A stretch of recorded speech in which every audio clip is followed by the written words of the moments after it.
오늘 12월 12일 주일입니다. 오늘 이 시간은 주일 저녁 예배를 통하여서 하나님 말씀을 통하여 또 은혜를 받고 우리의 믿음을 더더 온전하게 하는 그런 시간을 갖도록 하겠습니다.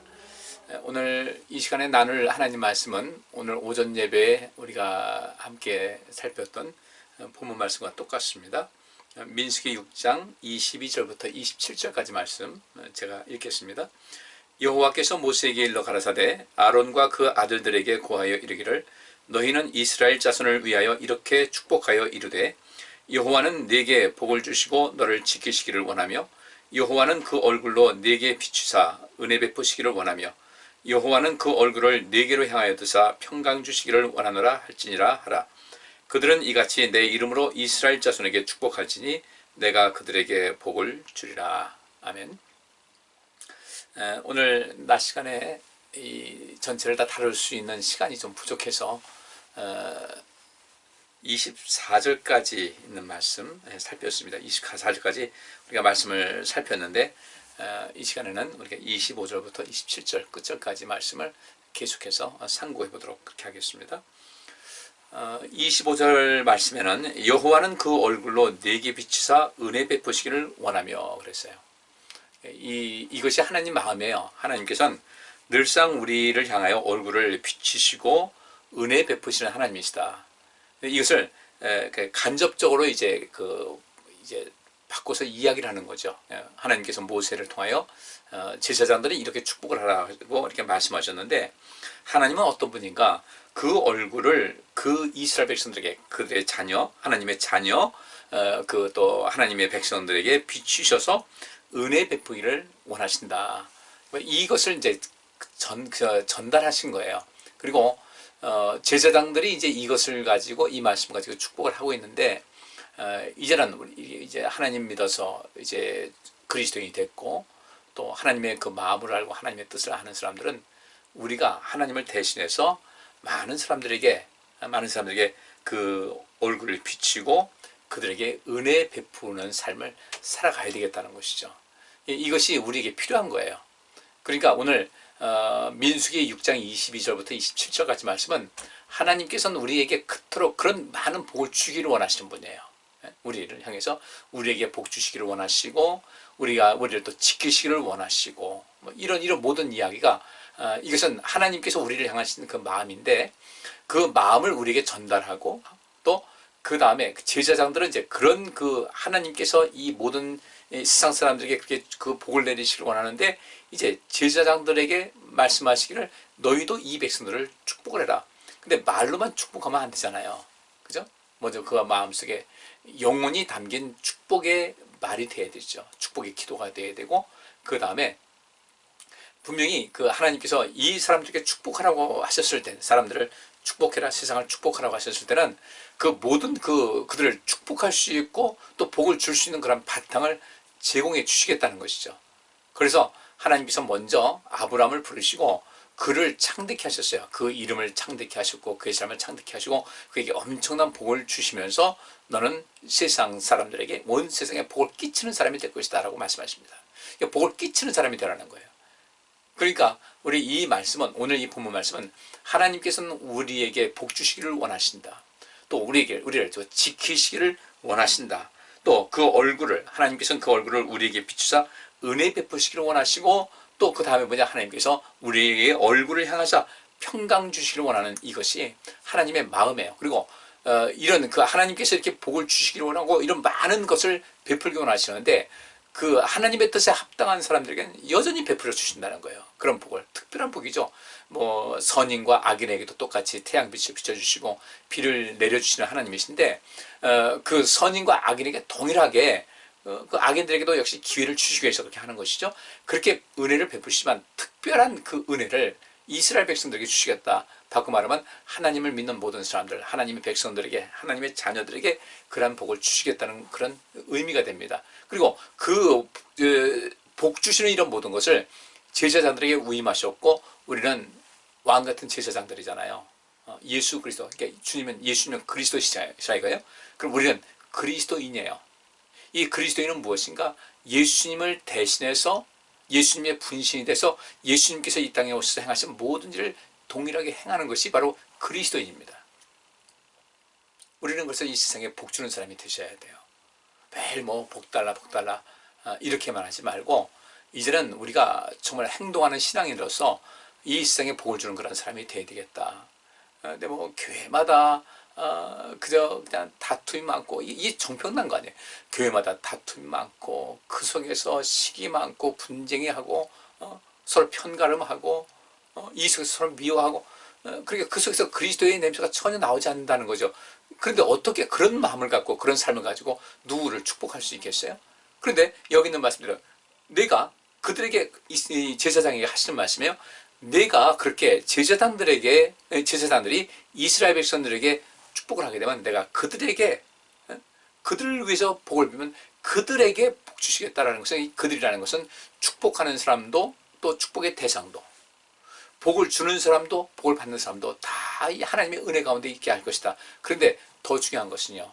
여러분들 주는 자가 더 복이 있다고 그랬잖아요. 우리가 누군가 축복합니다. 누군가 축복해서 그 축복이 그들에게 임한다고 할 때 주는 자가 복이 있다고 한 대로 축복하는 사람, 복을 주는 사람이 더 큰 복이 있는 거예요. 그러면 통해서 우리가 이 하나님 나라를 실현하는 것이죠. 하나님 나라를 실현하는 것은 생명과 생명력을 주는 생명사역인데 축복하는 거요? 생명 주는 거예요. 그죠? 누군가 미워해요? 생명 주는 게 아니죠. 나도 가라앉고 상대방도 가라앉는 거예요.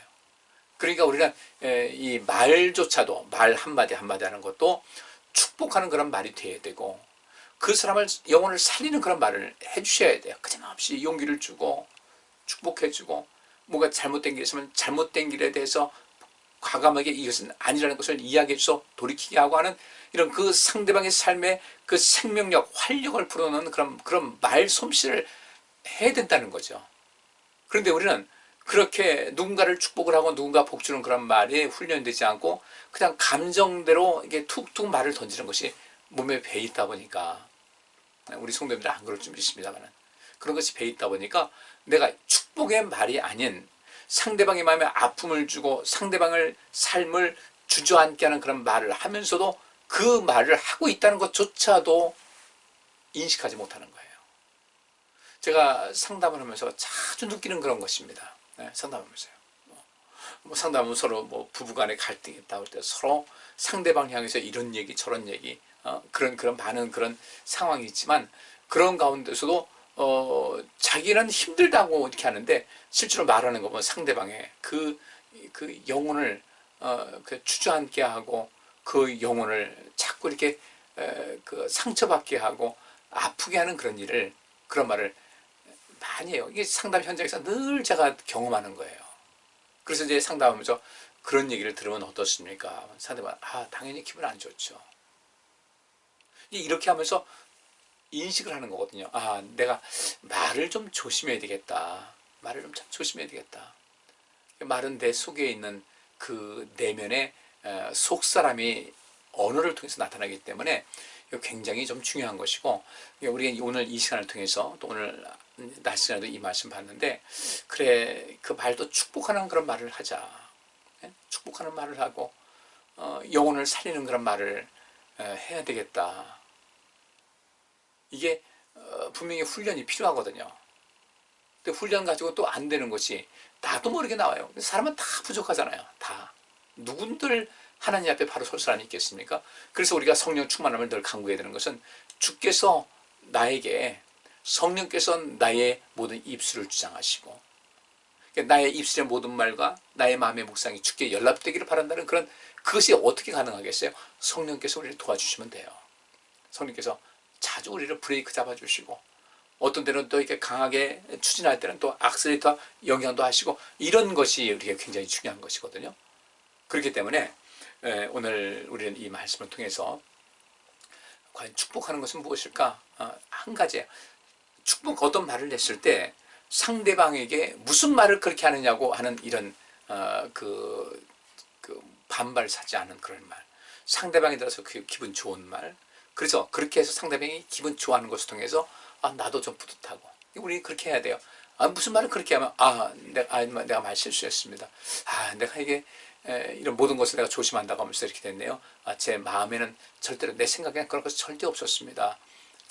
죄송하게 됐습니다. 라는 이런 이야기를 할 수 있어야 되고요. 그죠? 이거 뭐 부모 자식 간에도 그렇고 부부 간에도 그렇고 친구 간에도 그렇고 다 그렇습니다. 저도 이 언어에 있어 해결되지 않는 어떤 것이 있어요. 툭툭 튀어나오는 이야기. 이건 좋지 않다. 또 이제 깨닫고 이게 조심해야지. 또 하나님께 기도하면서. 그래서 하나님께서 보시기에도 참 말을 참 이쁘게 한다. 참 멋있게 한다. 참 말 참 멋지게 한다.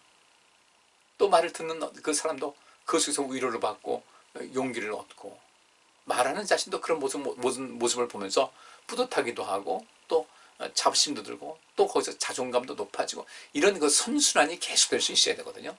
이것이 축복하는 겁니다. 말로만 잘 되시기 바랍니다. 이제 곧 새해 돌아올 텐데 새해 복 많이 받으세요라는 얘기를 얼마나 많이 하겠어요. 근데 그 말한다는 그 속에서 영혼이 담겨서 정말 진정이 담긴 그런 말, 이런 것을 할 수 있어야 돼요. 얘기를 들었는데 서로 얘기를 하는데 이게 사람의 상대방이 정말 농담을 하는 건지 진담을 하는 건지 이게 구분이 안 되면 안 돼요. 정확하게 상대방에게 영혼을 살리는 그런 말을 해야 되겠다. 그런데 오늘 이 25절 말씀에는 여호와는 그 얼굴로 네게 비추사 은혜 베푸시기를 원한다고 했는데 그 얼굴이라는 것이 뭐겠어요? 얼굴 그대로죠. 하나님은 영이시라서 그 얼굴이 얼굴이 모습이 없잖아요. 근데 여기 얼굴이라는 것은 직면한다, 대면한다 그런 뜻이 있어요. 그러니까 주님께서 나와 함께 하신다는 그런 느낌을 여러분들 좀 느끼지 않으세요? 이 사건 속에서 지금 이 현장에서 주님께서 함께 하시는구나라는 것을 이렇게 느끼면서 거기서 놀라기도 하고 감사하기도 하고 뿌듯하기도 하고 이런 거 있잖아요. 그러니까 하나님은 그 얼굴로 내게 비추사라는 것을 보니까 하나님은 누구에게든지 동시성에서 동시적으로 다발적으로 누구에게든지 그 얼굴을 그에게 비춰주신다는 거죠. 근데 이걸 우리가 이제 체험을 하지 못하게 되면 하나님께서 언제 우리에게 얼굴을 비추셨을까? 여기선 주님께서 우리를 대면하신다 이거예요. 우리에게 그 얼굴 비추사. 그러니까 여호와는 그 얼굴로 네게 비추사 했으니까 분명히 하나님의 얼굴은 안 보이잖아요. 근데 그 영이시니까 이 얼굴이라는 것 그 자체가 좀 존재하지 않잖아요. 근데 그 영이시기 때문에 또 우리는 늘상 그분과 만날 수 있는 그런 것인데 우리 이 말씀을 그렇게 받아들이시자고요. 하나님께서 항상 나에게 얼굴을 대하고 계신다. 대면하고 계신다. 살피고 계신다. 하나님은 영이시니 하나님께 예배하는 자는 신령과 진정으로 예배할지니라. 그 말씀. 하나님은 영이시니까 눈에 보이지 않잖아요. 우리 눈에 보이지 않지만은 그 보이지 않는 하나님과의 그 만남. 분명히 하나님께서는 이 자리에 함께 계시다. 지금 우리가 이 동영상을 보면서도 하나님께서 이 자리에 함께 하신 것을 믿을 수 있어야 돼요. 그러니까 우리가 하나님 앞에 신령과 진정으로 예배하는 것은 하나님은 영이시니까 눈에 보이지 않지만 이 자리에 계시다는 것을 믿고 내 안에는 영과 하나님과의 그 영이 만남이 있어야 되고요. 소통함이 있어야 되고 그리고 진실되게 그 학생들이 수업 시간에 딴청 부리잖아요. 이건 아니잖아요. 예배 시간도 하나님과 굉장히 깊이 있는 그런 그 만남의 시간을 가질 수가 있어야 되는데 하나님께서는 그 얼굴에 네게 비추자라는 것은 이 이야기는 다른 것이 아니라 하나님께서는 항상 우리에게 그 대면하고 있는 그런 상태다. 대면하고 계시다. 우리를 늘상 바라보고 계신다는 거죠. 어떤 모습으로요? 우리 감시한다고? 그보다는 우리를 사랑하셔서 우리를 지키시기 위해서 아까 그랬잖아요. 복 주시고 지키시고 나누라. 우리에게 복 주시기 위해서 우리가 늘 하나님께서 우리를 보시는데 하나님 앞에 내가 복 받을 수 있을 만큼 복 받을 수 있는 말, 복 받을 수 있는 어떤 행동, 복 받을 수 있는 이런 모든 삶의 자세를 좀 가져보자는 거죠.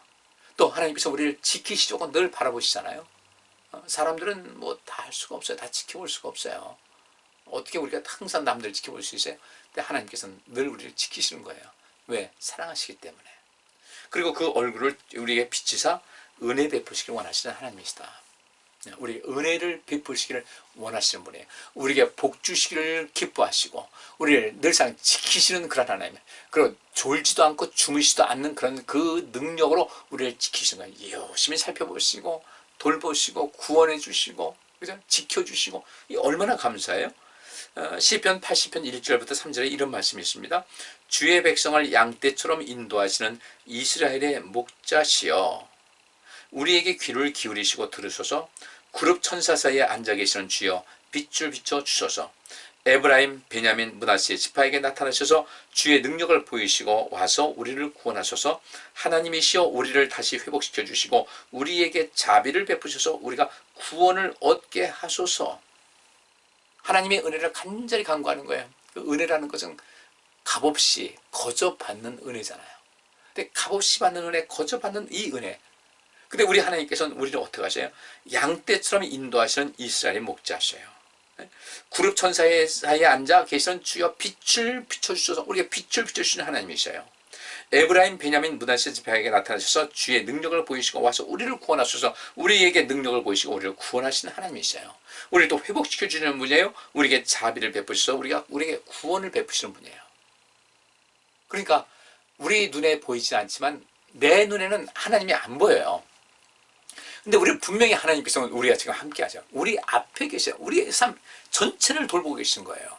공기와 같아서 공기를 우리 온 몸을 아주 빈틈없이 우리를 완전히 채우고 있지 않습니까? 하나님께서 그렇게 완벽하게 우리를 살피시고 우리를 도와주신다는 거죠. 나는 하나님이 안 보이지만 하나님께서 나를 지금 바라보고 계셔요. 그게 여기서 그 여호와는 그 얼굴로 내게 비추사 있으니까 지금 나는 안 보이지만 그분은 나를 바라보고 계시다는 거거든요. 또 완전 우리 감싸 안으시고 복 주시고 또 지키시기 원하시는 분이시거든요. 그런데 우리는 그 하나님을 모르면 안 되잖아요. 그죠? 난 내 대통령, 난 잘 알아. 대통령 나 잘 알아. 우리나라 대통령 잘 알아. 그 안다는 것은 우리나라 대통령은 누구라는 사실을 내가 안다는 것 뿐이지 그 사람, 그 대통령은 나를 모르잖아요. 근데 우리는 거꾸로인 거죠. 하나님이 나를 아시려나? 아시죠. 높으신 하나님은 나를 알고 계셔요. 그러니까 나는 하나님을 더 가까이, 더 많이 알아야 된다는 거죠. 그래서 그 얼굴로 내게 비추자라는 것은 하나님 가능하면 그 얼굴을 좀 비추셔서 은혜 베푸시기 바랍니다 라는 것이 아니라 이 말씀은 그런 뜻이 아니라 하나님께서 항상 여러분 한 사람 한 사람과 우리를 대면하고 계셔요. 어디 안 만져지는데, 보이지 않는데 하나님은 영이시니 만져질 수 없죠.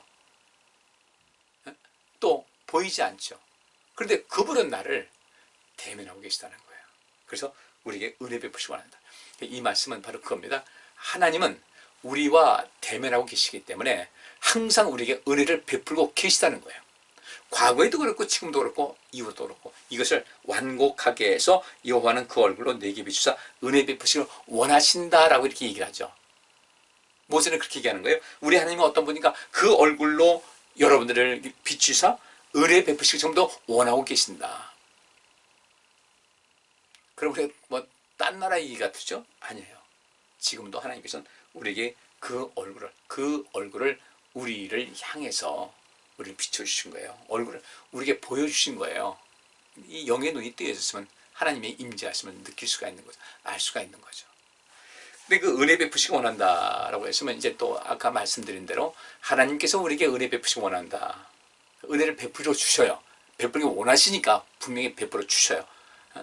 그 하나님 나라를 구하는 이런 사람들, 누군가에게 은혜를 베풀면서 인생을 살기를 그렇게 베풀면서 살기를 바라는 사람들에게 하나님께서 1차적으로 은혜를 베푸셔요. 선착순 누구에게 줄 것인가? 그렇죠.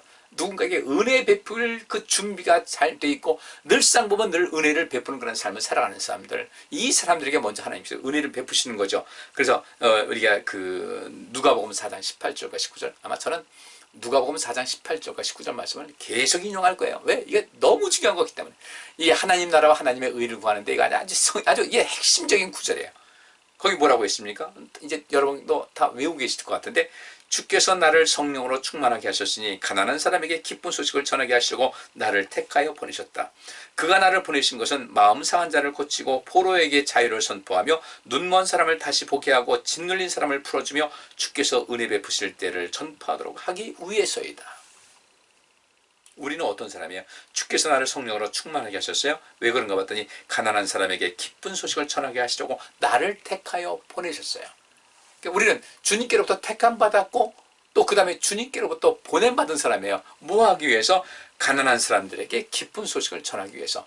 가난한 사람에게 기쁜 소식이 되자는 거예요. 내가 기쁜 소식을 입으려 가지고 주의 복음이 임했습니다. 주의 은혜가 임할 겁니다. 그런 것이 아니라 이 말씀은 우리가 기쁜 소식이 돼서 다가서자는 거예요. 미가엘 천사, 여러분 엄청난 능력이 있죠. 그 능력, 미가엘 천사 자체 능력이 있었어요. 그가 누구한테 나타난다? 능력 자체로 나타나는 거예요. 우리도 내가 누구한테 간다? 내가 복음 자체가 돼가지고 다가서는 거예요. 누군가에게. 그래요. 여러분들 누군가에게 꼭 복음이 돼서 누군가 여러분을 봤다 할 때는 이게 반가워요. 반갑다. 가서 누구 만났는데 진상, 화상 이렇게 보이면은 누가 반가워하겠어요? 네, 우리가 복음 돼야 돼요. 누군가에게 기쁨을 주고 희망을 줄 수 있는 사람, 누군가에게 정말 즐거움을 주고 그 마음에 그냥 행복을 느끼게 하는 그런 사람이 돼야 되는데, 하나님께서는 늘상 우리를 대면하시고 우리를 바라보시면서 은혜를 베푸시는 그런 하나님이시다 이거예요. 은혜 베푸시기를 원하며 라고 하는 것은 이것은 우리 안에는 그렇게 은혜 베푸시고 원하시는데, 그 은혜를 받기에 합당한 사람들에게는 예외 없이 즉각적으로 반응하시는 분이라는 것을 말하고 있는 거예요. 근데 그렇지, 누구에게 은혜를 베푸는 것도 모르고 누가 축복할 줄도 모르고 그냥 늘 그냥 누가 보면 원망이 가득하고 뒷말이나 하고 미워하고 이러쿵저러쿵하고, 근데 그건 은혜 베푸는 것이 아니잖아요. 상대방을 더 가라앉히는 거잖아요. 그런 데서 우리가 어떻게 그것이 하나님 나라를 구하는 게 아니지 않습니까? 근데 어떻게 우리가 복받겠어요? 그러니까 우리가 최소한 저 사람이 정말 이거 내게 정말 아니다 싶으면 그냥 가서 당신 이거 잘못됐어. 아니요. 정신 차리시오. 이렇게 얘기할 거 아니면 그냥 가만히 있자는 거예요. 최소한 그렇게 하게 되면 우리는 적어도 그 사람 때문에 시험도 안 들고 죄도 안 져요. 근데 분명히 우리는 그들에게 축복을 하라고 했는데 축복이 아니라 저주를 한다. 저주도 이유 없는 저주는 임하지 않죠. 주님께서는 저주하지 않으셨어요. 저주받아 마땅한 사람에게 주님께서 하셨지만은 그렇게 그냥 우리가 오늘날 이 시대 사람들 같이 쉽게 남의 말하고 뒤에서 이러쿵저러쿵 이러지는 않으셨다는 거죠. 그러니까 우리가 하나님께서 그 얼굴을 사람들에게 비치는데 누구에게 비치는가? 그 은혜를 받기에, 은혜를 베푸시기 원하시는 분이신데 그 베푸시는 은혜를 받기에 합당한 사람들에게는 예외 없이 다 주시는 거예요. 왜? 대면하고 있기 때문에, 다 보고 계시기 때문에. 그럼 우리가 먼저 은혜를 베푸는 사람이 돼서 하나님께서는 여전히 우리에게 관심을 갖고 계신데 거기서 우리가 은혜 받아야 되지 않겠습니까? 그러면 이 은혜를 누가 받는가? 여기 있는 말씀대로 주께서 나를 성령으로 충만하게 하셨는데 그 이유는 가난한 사람에게 기쁜 소식을 전하게 하시려고 나를 택하여 보내셨다. 그럼 내가 가난한 사람에게 복음을 전하게 하시려고 나를 택하셨어요. 그럼 나를 보내셨으면 마땅히 그런 삶을 살아가야 되죠. 그 보냄받을 때 어떻게 해요? 그래서 성령 충만함을 주신 것인데, 그렇게 많은 은혜 받고서 있음에도 불구하고 누구에게 은혜를 베푸는 것을 안 했다. 성령 받으라고 능력 주세요, 성령 주셔야 하는데 그거 받고 나니까 아무런 일도 하지 않았다. 그 성령이 떠나겠죠. 당연히 떠나겠죠. 그 능력이 거기 남아있겠습니까? 성령께서 함께 하시는데, 이 삼손에게 하나님의 능력이 손이 떠났어요. 힘 다 빠지는 거예요. 하나님께서 함께 하시니까 능력이 많은 것인데, 하나님의 은혜가 내게 임해야 내가 누군가에게 은혜를 끼칠 수가 있고 가난한 사람에게 복음이 되는 삶을 살아갈 수가 있게 되는 겁니다. 그리고 그런 우리가 누군가 축복하는 그런 삶을 살고 은혜를 베푸는 삶을 살게 되면 하나님께서 우리에게 더 큰 은혜를 주시거든요. 내가 행하는 것 더 모든 것을 감당할 수 있도록 능력과 은혜를 주시는데, 우리가 할 것은 무엇이에요? 그가 나를 보내신 것은 마음 상한 자를 고치고 포로에게 자유를 선포하며 눈먼 사람을 다시 보게 하고 짓눌린 사람을 풀어주며 또 주께서 은혜 베푸실 때를 전파하도록 하기 위해서다. 여호와는 그 얼굴을 비치자 은혜 베푸시기 원하시며 했는데 주께서 은혜 베푸실 때를 전파하도록 하기 위해서다. 그 은혜 베푸는 것을 어떻게 해요? 우리가 먼저 많은 사람들에게, 이제 우리 시장자는 오래 했잖아요. 대부분이 그들에게 은혜를 베푸는 거예요. 그들에게 이런 은혜 감사합니다. 하나님의 더 큰 은혜가 임하게 될 줄 믿습니다 하면서 그 은혜 베푸는 것을 전파하는 이 삶을 살아가야 된다는 거죠. 자, 마지막으로 26절 말씀 보니까 여호와는 그 얼굴을 내게로 향하여 드사 평강 주시기를 원하노라 할지니라 그랬어요.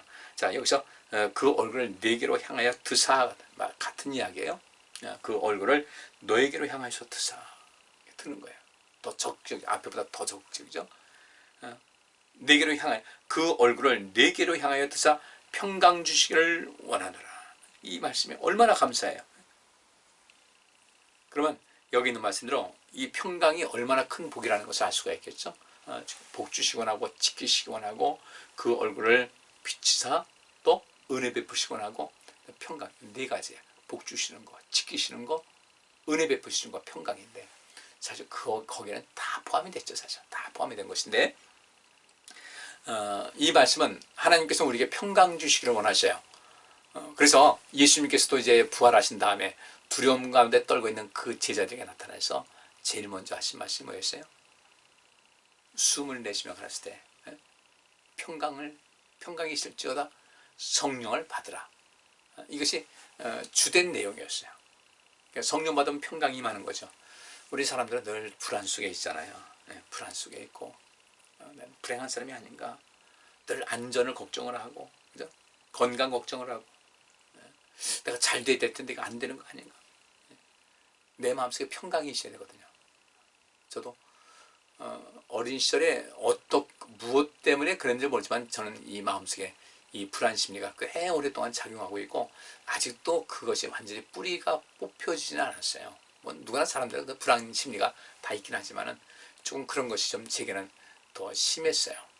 근데 돌이켜보니까 그것 때문에 제가 주님을 더 가까이 할 수 있었고 그것 때문에 제가 더 이렇게 성장할 수 있고 오늘의 위치에 있을 수 있는 그런 조건이 됐다는 것을 저는 알고 있어요.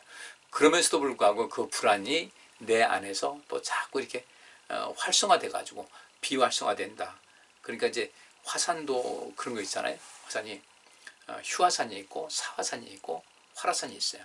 사화산이라는 것은 옛날에 이 화산 활동을 했는데 이제 죽은 화산이에요. 더 이상 그럴 것이 없을 것 같다 그러는데 실상은 사화산은 없을 것 같아요.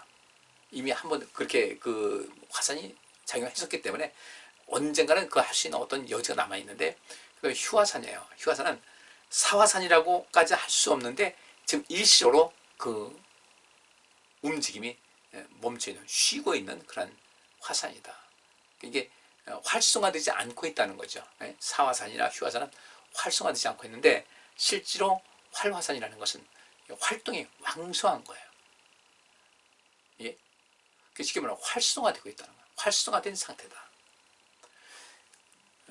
저도 때때로 이 불안한 감정 이런 것이 내 제 속에 있어서 이렇게 활성화될 때가 있어요. 이렇게 좀 휴화산 같이 잠잠하다가 어떤 이렇게 좀 조건이 되고 어떤 그 분위기와 환경 이런 것이 나도 모르는 어떤 것에 자극받는 어떤 나를 자극하는 어떤 환경과 주변 이런 상황이 되면 제 마음속에 이렇게 그 활성화될 때가 있어요. 그때 즉시 제가 제 생각을 하죠. 이것은 어떤 그 불안 자체가 현실성 있는 것은 아니다. 단지 내가 그렇게 내 마음속에 어떤 불안 그 심리를 다시 자극을 해서 활성화시키는 그런 것이다. 그래서 얼른 생각을 바꾸고 그러면서 저 자신을 또 치유하고 온전케 하는 이런 일을 계속해서 해나가고 있어요. 효과도 분명히 있고요. 근데 어떤 때는 이게 언제나 그때나 어떤 때는 제가 이게 그 바울에게 있었던 어떤 사단의 가시 같은 그런 것이 아닌가 이런 생각도 좀 들기도 하는데 어쨌든 우리 하나님께서 우리에게 주시고자 하는 그 복 중에 정말 중요한 것이 평강의 복인데 여러분도 평강의 복을 꼭 받으시기 바랍니다. 이 평강이라는 것은 안전, 행복, 정다움, 건강, 번창, 잘 지내는 것 이것이 평강의 복이에요. 역시 마찬가지로 사람들은 이 불확실한 이런 세상을 살잖아요. 왜 미래를 예측하기가 어렵잖아요. 이 불확실한 그 현실 속에서 이렇게 살다 보니까 늘상 어떤 그 불안한 그런 마음과 또 어떤 불편한 마음과 긴장된 마음이 있을 수가 있어요. 그때 우리 주님께서 말씀하시죠. 뭐 성경에 상당히 그런 말씀이 있죠. 내 영혼아, 네가 어찌하여 내 속에서 낭망하여 하는고? 너는 여호와를 바라라. 이런 말씀이 있죠. 하나님 의지하고 하나님 바라보시면 돼요. 여기도 얼굴을 네게로 향하여 그랬으니까 우리에게 늘 얼굴을 향하신 주님을 바라보면 평강이 있겠죠. 그렇지 않아요? 내가 어떤 어려움 당했어요. 경제적인 어려움인데 돈 많은 어떤 사람이 가지고 제가 도와주겠습니다. 거기서 활짝 피잖아요. 전능하신 하나님께서 우리에게 얼굴을 내게로 향하여 드사 평강 주시거니와. 그 여호와는 그 얼굴을 너에게 당신에게 향하여 드사 평강 주시거니와.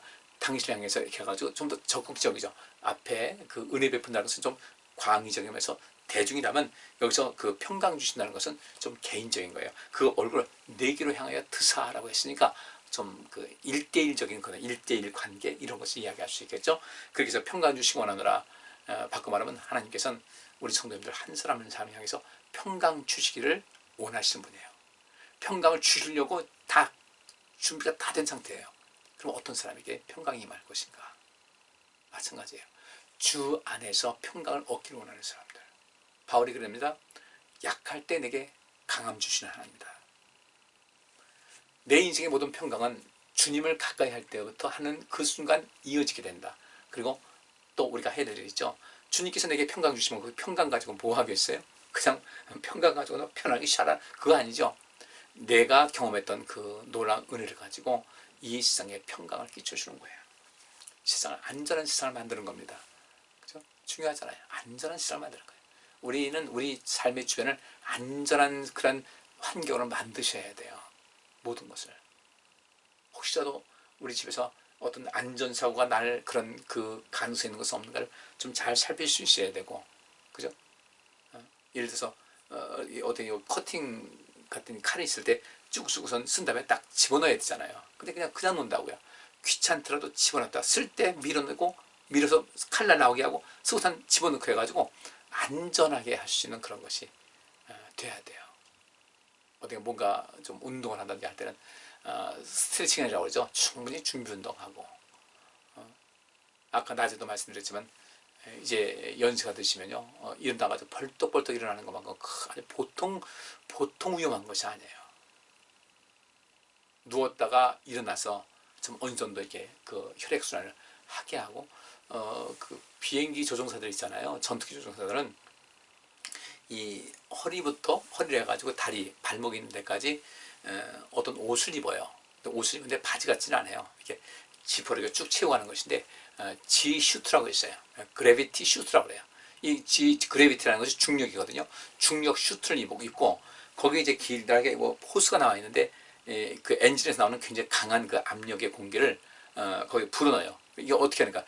비행기가 갑자기 그냥 급회전을 한다든지 급강하다든지 급상승을 하게 되면 갑자기 그 엄청난 속도로 그 상승하게 되면 피가 아래로 쏠리고 또 머리로 쏠리고 이렇게 하면은 그 아래로 다 쏠려가지고 혈액이 부족하게 되면 그 어떻게 되겠어요? 혈액이 쏠리니까 졸도할 수가 있어요. 어떤 데서 혈액이 또 머리로 다 쏠리게 되면 크게 뇌출을 일으킬 수 있어요. 그런 급속한 어떤 기체의 변화가 있을 때 그 적당한 그 공기가 들어갑니다. 그래비티 중력이 1, 2, 3, 4 해가지고 높아지면 거기서 더 강하게 쪼여지고 덜 쪼여지고 그렇게 해가지고 이 피가 한꺼번에 하체로 쏠려가지고 상체, 머리 이런 데서 피가 고갈되는 일이 없게 또 한꺼번에 위로 쏠리지 않게 하는 이 역할을 하게 됩니다. 우리도 안전은 어떻게 해야 돼요? 일어나서 천천히 일어나야 돼요. 충분히 일어났을 때 심장이 누워있을 때는 심장이 박동이 천천히 해도 특별히 누워있을 때는 심장 박동이 빠르지 않거든요. 압력도 약해지고 그러다 일어나면 이게 순식간에 일어나게 되면 갑자기 펌프가 강해져야 되는데 그 시간차가 있잖아요. 그러니까 이제 핑 돌아가지고 쓰러지기도 한다고요. 이 기립성 그 저혈압인데 이런 것도 우리가 좀 관심 갖고 해가지고 늘상 우리 생활 속에 평강을 얻을 수 있고 평강이 넘치는 삶을 살아갈 수 있도록 늘상 준비를 할 필요가 있다. 그리고 여호와 하나님께서 우리에게 그 얼굴을 내게로 향하여 드사 평강 주시기 원한다 할 때 우리 인생의 모든 평강은 하나님께로부터 오는 것을 알고 이제부터는 그 하나님을 늘 바라보시면서 평강 얻으시고 그 다음에 인생 살면서 평강이 없는 사람이 있어요. 안전하지 못하고 행복하지 못하고 행복의 느낌이 없어요. 정다움을 몰라요. 정이라는 걸 몰라요. 누가 다가서면 밀쳐내고 이런 경우 있어요. 건강하지 못하고 또 일이 여러 가지 안 돼서 인생을 아주 고단하게 살아가는 이런 사람들에게 이제 그들을 안전하게 도와주고 그들에게 행복을 느낄 수 있도록 우리가 뭔가 도움의 손을 베풀고 그들에게 정을 주고 또 건강하게 살 수 있도록 우리가 또 뒷받침도 해주고 그 사람들 어떤 어려움이 있을 때 그들에서 기도하고 잘 될 수 있도록 돕는 이런 모든 것을 해 나갈 때 이 평강의 복이 내게 올 수가 있다 이거죠. 그렇게 결국 우리는요, 쉽게 말하면 하나님께 이 생명사역, 하나님 나라를 구하는 이 생명사역을 한다고 할 때 우리가 되로 주고서 말로 받는 그런 결과를 가져오게 된다는 거죠. 생명사역을 감당한다고 할 때. 시편 29편 11절 말씀 보니까 여호와께서 자기 백성에게 힘을 주시고 그들에게 평안의 복을 주시리라 라고 약속이 되어 있습니다. 그러니까 우리가 우리에게 힘을 주시고 평안의 복을 주신다고 약속하신 하나님을 향해서 늘 가까이 가셔서 그분과 관계를 잘 유지하셔야 돼요. 주님 그냥 멀리하지 마시고요, 소홀히하지 마시고 그분께 인생의 모든 비밀이 달려 있어요. 해결이 달려 있어요. 그분 가까이 하셔요. 그러면 우리 인생 정말 후회 없는 인생 살아갈 수 있습니다. 그 다음에 이제 한 군데 하나 말씀 보면 에베소서 2장 14절부터 16절까지 보면 예수님은 우리의 평화가 되시는 분이십니다. 그분은 유대인과 이방인을 갈라놓은 담을 헐어서 둘이 하나가 되게 하셨습니다. 그들을 원수로 만들었던 계명의 율법을 예수님이 자신의 육체적인 죽음으로 폐지하신 것은 유대인과 이방인을 자기 안에서 하나의 새로운 백성으로 만들어 화목하게 하고 또 십자가로 그들의 적개심을 죽이고 둘을 한 몸으로 만들어 하나님과 화해시키기 위한 것입니다. 예수님께서 이 땅에 분열이 있는 것, 분쟁이 있는 것, 다툼이 있는 것에 불안함이 있는 것, 불행이 있는 것, 이런 모든 것을 해결하기 위해서 이 땅에 오셔서 십자가에 죽으신 거예요. 그리고 그 모든 문제를 완벽하게 다 완료하셨기 때문에 주님께서 제자리에 나타나셔서 이제는 너희가 평강이 있을 것이다. 내가 완성했다는 거죠. 주님 따라가면 평강의 복이 있습니다.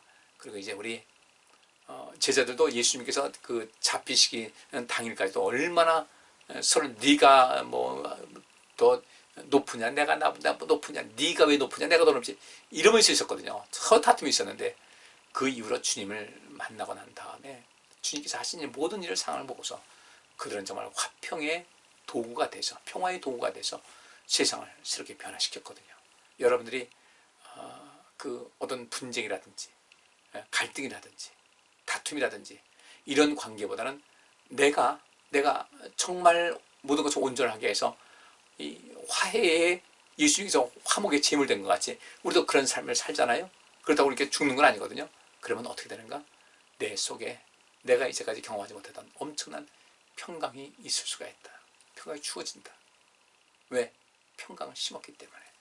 우리는 이 세상을 평강의 세계로 만드셔야 돼요. 예수님께서 오셔서 그들을 하나님과 화목의 제물 되신 것 같이 우리도 열심히 이 화목의 제물 되기 위해서 하나님과 죄인들 사이에서도 그렇고 우리 인간관계 속에서도 그렇고 화목의 제물이 되는 삶을 살게 되면 우리에게 넘치는 평강의 복이 임하게 되는 것이고, 그런 그 평강을 위한 삶을 살게 될 때 이 세상이 얼마나 아름다워지겠어요. 오늘 여기서 마치겠습니다.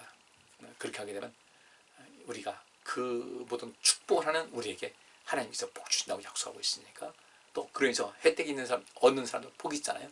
그런 모든 복을 함께 공유할 수 있는 우리 성도님들 되시기를 간절히 바랍니다. 이 한 주간에도 많이 축복하셔서 세상을 더 아름답게 만드는, 그리고 내가 살고 세상이 사는 역사 체험하시기를 주의 이름으로 축복합니다. 이번 주 날씨가 좀 제법 추운데요. 건강 잘 관리하시기 바랍니다. 기도합니다. 하나님 감사합니다. 저희들 주님께서 말씀하신 대로 주님께서 우리에게 복 주시기 원하고 지키시기 원하고 은혜 베푸시기 원하시고 평강 주시기를 원하시는데, 우리 모두 하나님께로부터 이런 모든 복 받기 위해서 주님 편에 서게 하시고, 또 이런 그 모든 능력이 내게 임하고 내게 복이 임하고 내가 안전한 그 하나님의 지키심으로 안전함을 누리고 하나님의 은혜를 받고 평강을 얻었으면 우리가 하나님 대신 우리도 하나님과 같이 복 주는 인생, 누군가를 지켜주는 인생, 은혜를 베푸는 인생, 평강을 주는 인생을 살게 하여 주옵소서. 그렇게 할 때 하나님 나라를 구하는 것이 온전하게 인정받아서 모든 것을 체험받는 역사에 있는 줄 믿습니다. 저들 그렇게 해서 큰 복 가운데 살게 하여 주옵소서. 예수 그리스도 이름으로 기도하옵나이다. 아멘. 수고하셨습니다. 이 한 주도 평안하시기 바랍니다. 감사합니다.